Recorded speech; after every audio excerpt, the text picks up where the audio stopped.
100.7 Akashvani FM, क्योंकि जहां हैं आप वहीं हम। पर ये आकाशवाणी का लखनऊ केंद्र है। प्रस्तुत है संस्कृत कार्यक्रम। आज आप इसमें सुनेंगे वार्ता डॉक्टर विपिन कुमार झा से। संस्कृत अध्ययनार्थम वर्तमानम डिजिटल संसाधनम। संस्कृताध्ययनार्थं वर्तमानानि डिजिटल संसाधनानि। संस्कृतस्य अध्ययनार्थं वर्तमानकाले डिजिटल संसाधनानां महत्त्वं नितरां वर्धत एव।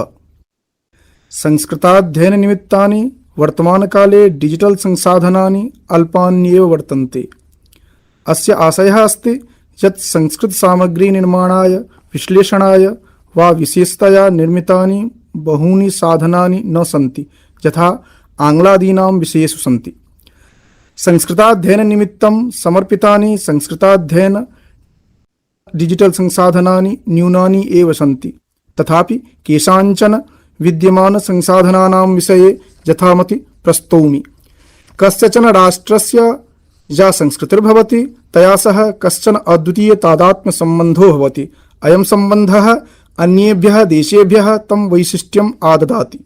संस्कृतमाध्यमेन एव तस्य राष्ट्रस्य नागरिकानां परिचायनं भवति। एते नागरिकाः के सन्ति, केन राष्ट्रेण सह सम्बद्धाः सन्ति इति तु ज्ञातुं साहाय्यं भवति। संस्कृतेः देशस्य मूलं ख्यापयति। संस्कृतेः भिन्नभिन्नजनसमूहान् एकस्मिन् सूत्रे बध्नाति। अस्माकम् इतिहासं परम्परां च भविष्याय स्मर्तुं रक्षितुं च साहाय्यं करोति। संस्कृतेः महत्त्वपूर्णा अस्ति, यतोहि अस्मान् भद्रं कर्तुं प्रेरयति। यस्य राष्ट्रस्य वयं नागरिकाः स्मः तस्य विषये स्वाभिमानं प्राप्तुं च प्रेरयति। संस्कृतिं विना कोऽपि देशः स्वस्य विशिष्टतां रक्षितुं समर्थः न भवेत्।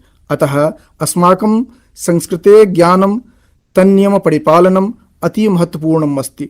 भारतीयसंस्कृतेः अत्यन्तं प्राचीना विशेषशालिनी च अस्ति। अस्मिन् भिन्नधर्माः, जीवनपद्धतयः, कथाः, कलाप्रभृतयः विविधपक्षाः दृश्यन्ते। भारतीयसंस्कृति विविधनृत्य, सङ्गीतादिकलाः, शास्त्राणि च समाकलयति। संस्कृते परिज्ञानं भारतीयवाङ्मये ग्रन्थग्रथन, आचरण, प्रदर्शनादि संस्कृतनिबद्ध ग्रन्थादिमाध्यमेन एव सञ्जायते। अतो ग्रन्थानां यथातथ्यम् अध्ययनं विशेषतो भारतीयानां कृते अत्यावश्यकं भाव्यते। इमे भारतीयाः भारतीयवाङ्मये ये निबद्धाः वेदाश्रिताः ग्रन्थाः तान् अधीत्य विश्वस्मिन् विश्वे सर्वत्र भारतस्य ध्वजवाहकाः सन्तः स्वस्वजीवनं धन्यं कुर्वन्तः सुखेन कालं यापयन्ति, समस्यानां समाधानं च ददति, राष्ट्रहितचिन्तनं कुर्वन्ति, नात्र कश्चन संशीति पंकातङ्कलङ्कलेशः। भारतीयपरम्परायां ये केऽपि ग्रन्थाः सन्ति प्रायेण संस्कृतभाषायां निबद्धाः सन्ति। समसामयिके काले तेषां ग्रन्थानाम् अध्ययनस्य द्विधा पद्धतिः दृश्यते। प्रथमा मूलग्रन्थाध्ययनपद्धतिः, अपरा व्याख्यानाख्यानाश्रिता पद्धतिः। अपरा या पद्धतिः सा न हि कदाचित् परिपूर्णा। यावत् मूलग्रन्थाध्ययनं न सञ्जायते तावत् ग्रन्थस्य मूलतत्त्वसाक्षात्कारो नैव जायते, किन्तु मूलग्रन्थानाम् अध्ययनं नैव सुकरम्। एतदेव स्पष्टीकुर्वन् आचार्यो पतञ्जलिः निगदति। बृहस्पतिरिन्द्राय दिव्यं वर्षसहस्रं प्रतिपदोक्तानां शब्दानां शब्दपारायणं प्रोवाच, नान्तं जगाम। एवमेव पंचतन्त्रे प्रपञ्चितम् अस्ति यत् 12 वर्षैः व्याकरणं श्रूयते। ततो धर्मशास्त्राणि, मन्वादीनि, अर्थशास्त्राणि, चाणक्यादीनि, कामशास्त्राणि, वात्स्यायनादीनि, एवं च व्याकरणाभ्यसनानन्तरमेव धर्मार्थकामशास्त्राणि बुध्यन्ते। ततः प्रतिबोधनं भवति।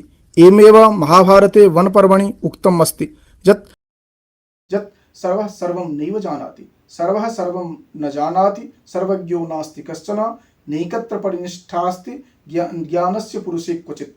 मुद्राराक्षसे प्रथमाङ्केऽपि एवमेव भणिति प्राप्यते।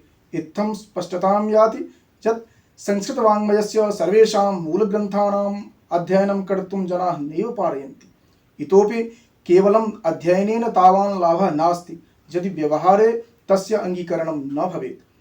आचार्यो श्रीहर्षः नैषधीयचरिते प्रथमे सर्गे निर्दिशति यत् अध्ययनं नैवालं तेभ्यः च व्यवहारे अन्युतिः आवश्यकी। उक्तं च अधीतिबोधाचरणप्रचारणैर्दशाश्चतस्रः प्रणयन्नुपाधिभिः चतुर्दशत्वं कृतवान् कुतः स्वयं न वेद्विद्यासु चतुर्दश स्वयं। अतः आवश्यकता अस्ति यत् अल्पीयसि काले मूलग्रन्थानां यथा अवबोधः स्यात् तथा अध्ययनं भवेत्। एतस्मिन् प्रसंगे संगणकीय साहाय्यम् अत्यन्तम् अनुभूयते। तत्रैव संगणकीय भाषाविज्ञान संवर्धनाय अपि संस्कृतज्ञानस्य महती आवश्यकता अस्ति एव। एवं स्थितौ संस्कृतस्य अध्ययनार्थं यानि डिजिटल साधनानि सन्ति तेषां ज्ञानं संस्कृतछात्रेभ्यः नूनमेव अपरिहार्यं वर्तते। 1887तमे वर्षे यदा सर् विलियम जोन्स महोदयः कोलकातानगरे न्यायाधीशपदे कार्यरतः आसीत् तस्मिन् काले सः अनुभूतवान् यत् संस्कृताध्ययनं विना भारतीयसमाजं नैव अवगन्तुं शक्यते इति। तदारभ्य पाश्चात्यविद्वद्भिः भारतीयविद्याध्ययनं विशिष्य भाषाविज्ञानस्य अध्ययनं कृतं। कालान्तरे नॉर्म चॉम्स्की महोदयः यदा पाणिनेः ख्यातिं जनमानसे आनीतवान् तदारभ्य वयं वर्तमानकाले आचार्यपाणिनेः महत्त्वम् अङ्गीकृतवन्तः। कालक्रमे संगणकीय संस्कृतस्य सूत्रपातः जातः। आदौ संस्कृत कंप्यूटेशनल टूल किट एवं संस्कृत हिंदी मशीन अनुवाद प्रणाली विकासः इत्याख्यया परियोजनया विविध संस्था निमित्तं डिजिटल संसाधन निर्माण दायित्वं न्यस्तं। तत्र प्रामुख्येन हैदराबाद विश्वविद्यालयः, जवाहरलाल नेहरू विश्वविद्यालयः, हैदराबादस्थ भारतीय सूचना प्रौद्योगिकी संस्थानं, हैदराबादस्थ संस्कृत अकादमी, बंगलुरुस्थ पूर्णप्रज्ञ विद्यापीठ, तिरुपति विद्यापीठ, जगद्गुरु रामानंदाचार्य राजस्थान संस्कृत विश्वविद्यालयश्च दायित्व निर्वहणार्थम् अग्रिमायां पंक्तौ आसन्। एतेभ्यः दायित्वं निर्धारितम्। एतदतिरिच्य अनेकाः संस्थाः स्वस्वस्तरेषु डिजिटल संसाधनानां निर्माणं कृतवन्तः। तेषु प्रमुखाः सन्ति भारतीय प्रौद्योगिक संस्थानं, केन्द्रीय संस्कृत विश्वविद्यालय प्रभृतयः।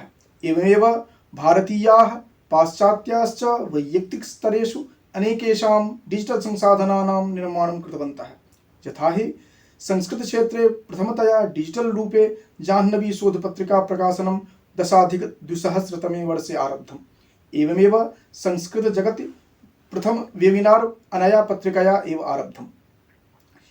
संस्कृत जगति जायमानानि युवकर्माणि यानि सन्ति तेषां प्रकटीकरणार्थं संस्कृत साक्षात्कारस्य संस्कृतान्तरवीक्षा इत्याख्या काचित् पूर्णसलिलाधारा अनया पत्रिकया एव निस्सारिता। इत्थं जगति संस्कृताध्ययनार्थं नैकविध डिजिटल संसाधनानि वर्तन्ते। तेषां संसाधनानां परिगणना एवं कर्तुं शक्यते। संस्कृतस्य कृते अनेकानि अंकीय संसाधनानि उपलभ्यन्ते यथा संस्कृत शब्दकोशः। संस्कृत शब्दानां तेषाम् अर्थान् च अन्वेष्टुं शक्यते इति कारणात् ऑनलाइन शब्दकोशः अत्यन्तम् उपयोगी अस्ति। संस्कृत कीबोर्ड एवमेव संस्कृत OCR, संस्कृत भाषा पाठ्यक्रमः।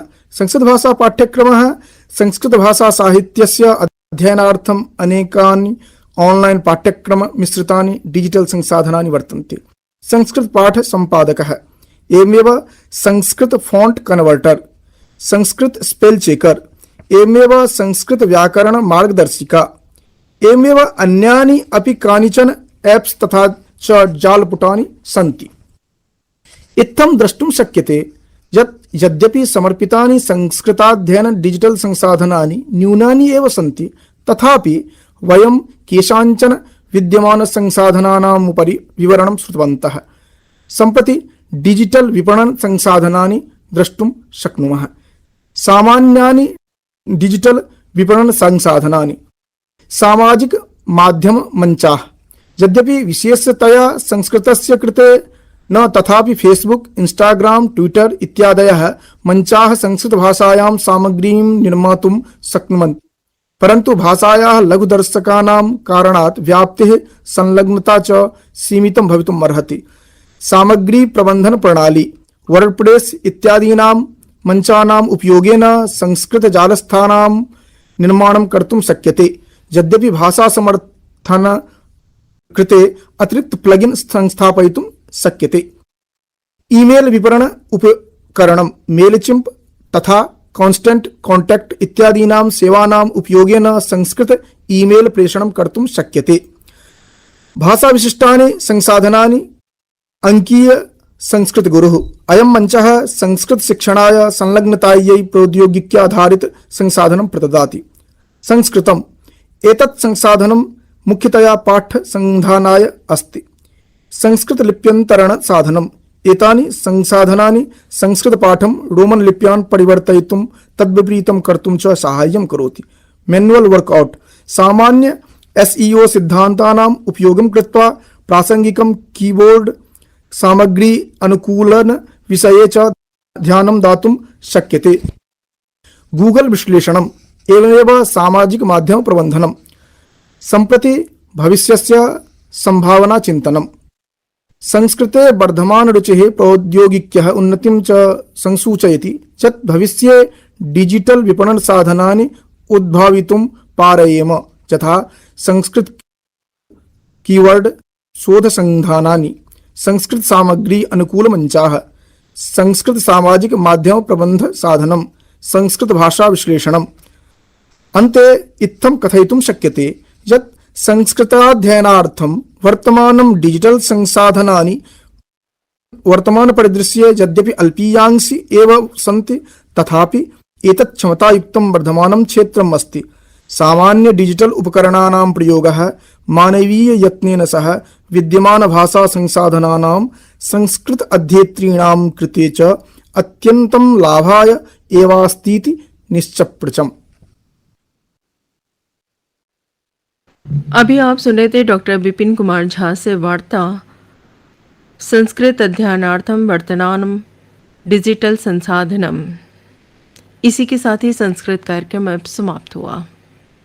ये आकाशवाणी का लखनऊ केंद्र है।